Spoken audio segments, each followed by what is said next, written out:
स्वस्थ रहना केवल बीमारी से दूर रहना नहीं है, बल्कि उससे कहीं अधिक है। लोग जीवन में स्वस्थ रहने के लिए क्या कुछ नहीं करते। स्वस्थ रहने के साधनों में से एक बहुत प्रभावशाली माध्यम है हमारी श्वास। सुदर्शन क्रिया सांस लेने की एक लयबद्ध प्रक्रिया, रिदमिक ब्रीदिंग टेक्निक है, जिसने दुनिया भर में लाखों लोगों को शारीरिक और मानसिक स्तर पे लाभ पहुंचाया है। इससे कई बुद्धिजीवियों को इस पे शोध करने की प्रेरणा मिली है। ऐसी ही एक अनोखी शोध डॉक्टर समीर फतेहपुरकर जी ने हस्तरेखा विज्ञान के क्षेत्र में की है।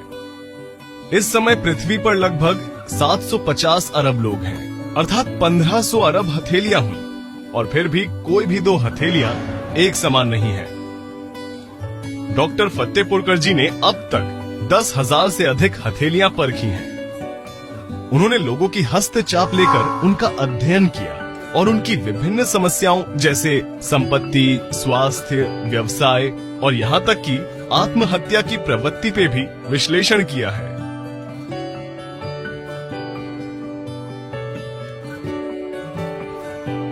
जब इन्होंने पहली बार हाथ दिखाया था, तब उनकी रेखाओं में सैटर्न पर बहुत सारे नेगेटिव साइंस थे। ये बड़े और छोटे क्रॉसेस इंडिकेट करते हैं कि इस इंसान में सुसाइडल टेंडेंसीज आती हैं। 3 महीने सुदर्शन क्रिया की निरंतर अभ्यास से सैटर्न के ऊपर की नेगेटिविटी पूरी तरह हट गई और क्रॉसेस भी चले गए। पहले इनकी रेखाओं में हार्मोनल इम्बैलेंस बहुत हाई दिख रहा था।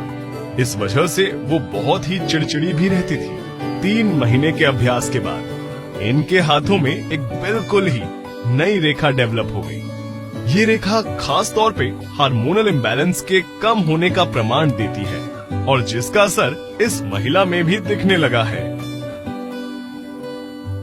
ये 4 टूटी हुई रेखाएं जुड़ के एक लंबी रेखा बन गई है और इनके व्यवसाय में बहुत फायदा होने लगा।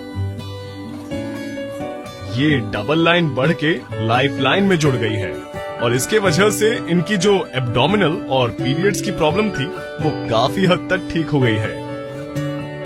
इनके हाथों से क्रॉस चला गया है और इनकी मानसिक स्थिति में बहुत सुधार आया है।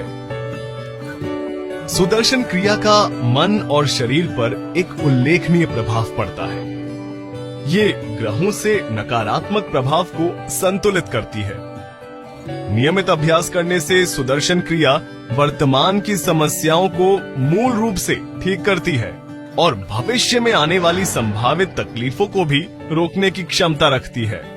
विश्व के कई और शोध पत्र भी सुदर्शन क्रिया पे किए गए हस्तरेखा के इस अध्ययन से सहमत हैं। AIIMS, all India institute of medical science द्वारा करी शोध से ये निश्चित होता है कि सुदर्शन क्रिया के नियमित अभ्यास से सजगता बढ़ती है। इलेक्ट्रोएन्सेफेलोग्राम EEG में बदलाव के कारण कैंसर होने के खतरे कम हो जाते हैं। जीन्स एक्टिविटीज के परीक्षण के द्वारा साबित हुआ। एक और अनुसंधान में ये पाया गया कि डिप्रेशन के रोगियों के लिए सुदर्शन क्रिया पारंपरिक डिप्रेशन दवाइयों की जितनी ही प्रभावशाली थी और इसके साथ किसी भी प्रकार के साइड इफेक्ट से मुक्त थी। विश्व की कई अनुसंधान संस्थाएं ये मानती हैं कि सुदर्शन क्रिया के नियमित अभ्यास से मस्तिष्क की तरंगे सामान्य बनती हैं, आत्मबल बढ़ता है, जीवन का पूर्ण परिवर्तन होता है और इस बात का प्रमाण ठीक आपके हाथ की रेखाओं में छुपा हुआ है।